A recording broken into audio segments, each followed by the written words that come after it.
moment of truth. So usually I don't show my face kapag nag-update ako, but I'll make an exception regarding this one kasi sobrang pinikilig talaga ako. Dumating na sila.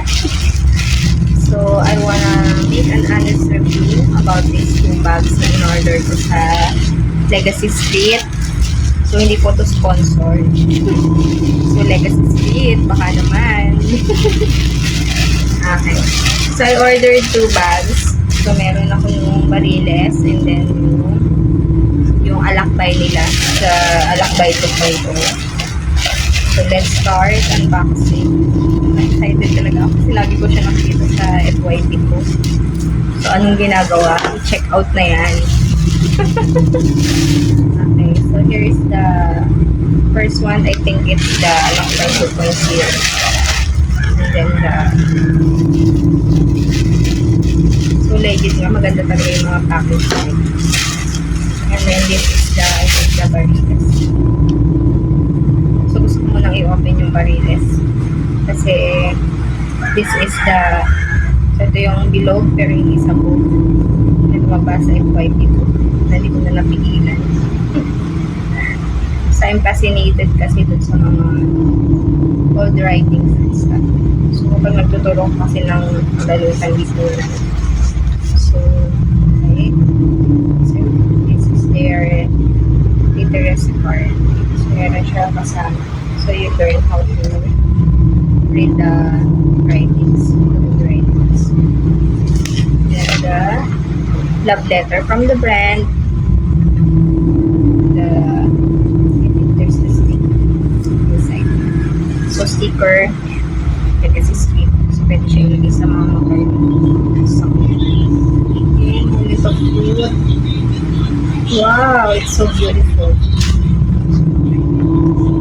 I love the color.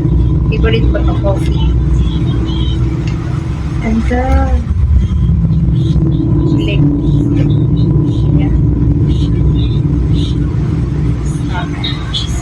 So this is the gabi. I think gabi yung pinili. The combination of brown and black. Ganito. So, madami daw mailalagay dito. Yan, arborin na naman yung anak ko. Nakatingin na naman siya. Yan. So, this is the Bariles from Legacy Street. And then, let's open yung kanilang, I think this is the Alakbay. Alakbay 2.0. So, here's the literacy card. Wow, ganda. Love it. Gusto ko yung design na. So, pwede siya sa men and female. So, yung meaning daw nung nasa meaning daw nito is topic lang. Wow, it's so beautiful. Ayun, ganda. So, meron siyang secret pocket in front. Ayan, ganda. Love it. Yan. So, meron siyang mga extra pocket talaga sa loob. So, marami kang ilalagay.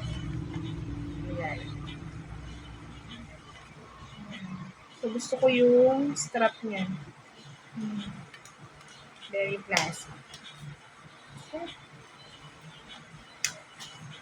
Ganda. Very elegant of it. Okay. That's all.